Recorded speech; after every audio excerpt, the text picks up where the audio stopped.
बिस्मिल्लाहिर्रहमानिर्रहीम बिस्मिल्लाहिर्रहमानिर्रहीम। अस्सलाम वालेकुम डियर स्टूडेंट्स। उम्मीद करते हैं कि आप सब खैर वाफिस से होंगे। जी स्टूडेंट्स, जैसा कि आप जानते हैं कि हमारी जो डिस्कशन है वो philosophy according to PU outline पर जारी है, जिसमें आज हम चैप्टर नंबर 4 के लास्ट टॉपिक को डिस्कस करेंगे। स्टूडेंट्स, इस चैप्टर में हमने जस्टिस के बारे में पढ़ा, इक्वलिटी के बारे में पढ़ा, जस्टिस की थेरीज के बारे में पढ़ा, जस्टिस की टाइप्स के बारे में पढ़ा। आज हम अपने लास्ट टॉपिक की तरफ जा रहे हैं, जो कि है justice denied, the problem of race. अब स्टूडेंट्स, जस्टिस डिनाइड का क्या मतलब है? जस्टिस डिनाइड का मतलब है कि लोगों को उनके जो हक है वो जस्टिस मिल ही नहीं रहा। मतलब वो डिपेंड करता है उनके रेस पे, उनके कल्चर पे, उनके सोसाइटी पे, उनके कल्चरल बैकग्राउंड पे डिपेंड करता है कि वो किस तरह के हैं। उनको उस बेस पे जस्टिस देना, तो वो क्या कहता है? जस्टिस डिनाइड कहलाता है। अब स्टूडेंट्स, एक फिलोसोफर थे मेलकम, उन्होंने एक बहुत इंपॉर्टेंट कोटेशन ये इंट्रोड्यूस करवाई है। अब इसको हम पहले पढ़ेंगे, पूरा रीड करेंगे, फिर मैं आपको इसकी मीनिंग के बारे में बताती हूँ। It does not mean that we are anti white, but it does mean that we are anti exploitation, we are anti degradation, we are anti oppression, and if the white man does not want us to be anti him, let him stop oppressing and exploiting and degrading us. अब students देखिए, इसमें वो क्या कहना चाहता है। वो कहना चाहता है it does not mean that we are anti white. Anti का मतलब है अगेंस्ट। अब जहां भी एंटी आएगा आपने इसका मतलब समझना है अगेंस्ट। एंटी वाइट वो कहता है कि हम ये नहीं कहते कि हम जो वाइट पीपल है हम उनके खिलाफ है, but it does mean that, बल्कि इसका मतलब ये है कि we are anti exploitation. Exploitation का मतलब होता है अनफेयर ट्रीटमेंट, किसी को अनफेयर ट्रीट करना। वी आर एंटी डिग्रेडेशन, मतलब हम डिग्रेडेशन के खिलाफ है। डिग्रेडेशन हम कहते हैं लॉस ऑफ इक्वालिटी, जहाँ पे इक्वालिटी नहीं है। We are anti operation. Operation का मीन क्रूल अनफेयर ट्रीटमेंट, किसी के ऊपर जुल्म करना। वी एंटी मीन्स हम ऑपरेशन को कहते हैं कि हम अनफेयर ट्रीटमेंट के खिलाफ है। हम अनफेयर मतलब लॉस ऑफ इक्वालिटी के खिलाफ है, कि जहाँ पे इक्वालिटी नहीं है। एंड वी मतलब हम किसके अगेंस्ट है? क्रूलिटी के अगेंस्ट है। हम इसके अगेंस्ट नहीं है कि वो वाइट है, बल्कि हम किसके अगेंस्ट है? हम दूसरों को अनफेयर ट्रीटमेंट देने के अगेंस्ट हैं। And if the white man does not want us to be anti him, अगर तो ये वाइट मतलब वो कहता है ये जो गोरे लोग हैं ये चाहते हैं कि हम इनके खिलाफ ना हो। मीन्स कि ये जो ब्लैक मतलब ब्लैक पीपल है ना, ब्लैक रेस से ताल्लुक रखते हैं, वो कहते हैं कि अगर तो ये वाइट पीपल चाहते हैं कि हम इनके अगेंस्ट ना हो, तो इन्हें क्या करना चाहिए? Let him stop oppressing and exploiting and degrading us. ना तो हमें ऑपरेसिंग करें, ना एक्सप्लॉइट करें, ना ही डिग्रेड करें, तो हम इनके खिलाफ नहीं होंगे। इस कोटेशन में वो ये कहना चाहता है। अगर अभी भी आपको इसकी समझ ना आए तो आप मुझसे कमेंट में दोबारा पूछ सकते हैं। आगे हम डिस्कस करते हैं कि जस्टिस डिनाइड क्या है। Justice denied means a situation in which a person does not receive the fair treatment. मतलब किसी भी इंसान को फेयर ट्रीटमेंट मिल रहा है, ना तो उसको जस्टिस मिल रहा है, ना उसको उसके राइट्स मिल रहे हैं, ना उसको बेसिक नीड्स मिल रही हैं। It happens when people are deprived of the rights, when laws are applied unfairly, मतलब लॉज को अनफेयरली अप्लाई किया जाए। मीन्स के रिच के लिए अलहदा लॉज बनाए जाएं, जो पुअर लोग हैं उनके लिए अलहदा लॉज बनाए जाएं। और when legal and moral system fail to protect human dignity, मतलब जो लीगल सिस्टम है, मतलब जो गवर्नमेंट है, वो फेल हो जाती है लोगों के राइट्स को प्रोटेक्ट करने में।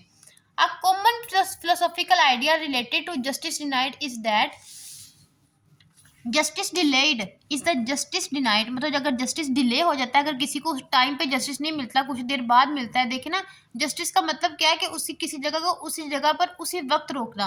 अगर किसी के साथ अनजस्ट बिहेव किया जा रहा है, उसको उसी वक्त रोकिए। आप ये नहीं है कि आपको कहें कि नहीं अभी अभी ये वक्त नहीं है, मैं इसको बाद में रोक लूंगा, मैं ऐसे कर लूंगा। नहीं, जस्टिस का मतलब है किसी को उसकी वैल्यू आप उसी वक्त दें।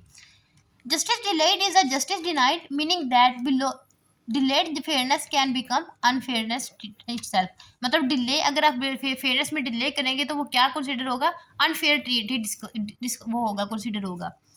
Philosophically, justice denied is considered a violation of moral principles because justice is seen essential for maintaining social order and human welfare। Just मत देखें, कोई भी सोसाइटी, कोई दुनिया का कोई सोसाइटी, कोई कल्चर जस्टिस के अगेंस्ट नहीं है। हर कोई जस्टिस डिमांड करता है। एक छोटा बच्चा जब वो पैदा होता है ना, इवन वो भी जस्टिस डिमांड करता है। इवन वो बोलता नहीं है, लेकिन वो क्या करता है? वो जस्टिस डिमांड करता है। उसका हक है कि उसको पाल पोस कर बड़ा किया जाए, उसको तालीम दिलाई जाए, उसकी अच्छी तरबियत की जाए, ये उसका हक होता है। When fairness between human rights is absent, justice is denied। मतलब अगर फेयरनेस नहीं आ रही, लोगों को जस्टिस नहीं मिल रहा, तो इसको क्या कहते हैं? कि जस्टिस इज डिनाइड। जस्टिस पाया ही नहीं जा रहा वहाँ सोसाइटी में। आगे आता है ये प्रॉब्लम ऑफ रेस। अब रेस का क्या प्रॉब्लम है? स्टूडेंट्स, जो मतलब अमेरिकन बाहर के कंट्रीज है ना, वहाँ इस बेस पे जज किया जाता है कौन मतलब ब्लैक को और वाइट को, मतलब बहुत कौन डिफरेंस कंसिडर किया जाता है इनमें। सारी मतलब अपॉर्चुनिटीज एबिलिटीज जो हैं वो वाइट्स में समझी जाती हैं और ब्लैक को क्या किया जाता है, उनको इग्नोर किया जाता है। The problem of race refers to the social, moral, and political issues that arise when people are treated differently because of their race, मतलब वो डिफरेंट रेस से ताल्लुक रखते हैं, और फिजिकल कैरेक्टरिस्टिक्स मतलब उनकी फिजिकल कैरेक्टरिस्टिक्स मुख्तलिफ है, कोई ज़्यादा टैलेंटेड है, कोई कम टैलेंटेड है, किसी के पास ज़्यादा एबिलिटीज़ हैं, such as skin colour, ethnicity और एसेंट्री। अब एंसेस्ट्री।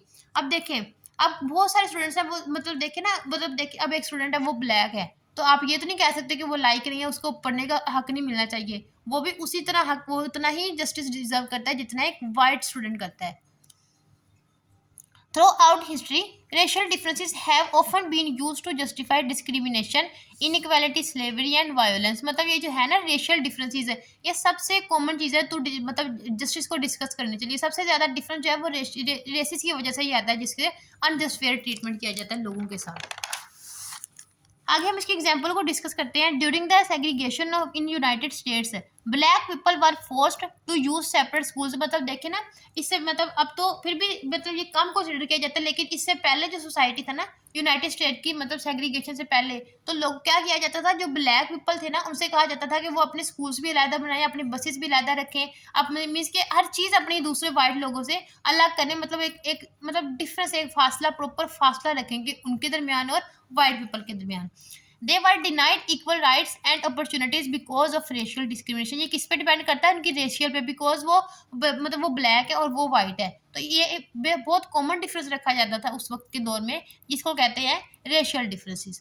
स्टूडेंट्स ये एज अ शॉर्ट भी आ सकता है, अगर लॉन्ग ऐसा चाह भी जाए तो आप इसमें पहले इसकी डेफिनेशन लिखिएगा, जस्टिस क्या होता है, कि जस्टिस किस तरह मेंटेन किया जाए, बाद में आप जस्टिस डिनाइड को एक्सप्लेन करें तो आपका लॉन्ग इसमें कवर हो सकता है। वैसे ये ज़्यादातर लॉन्ग में नहीं, ज़्यादातर शॉर्ट में पूछा जा सकता है। जी स्टूडेंट्स, आज का लेक्चर यही तक था हमारा।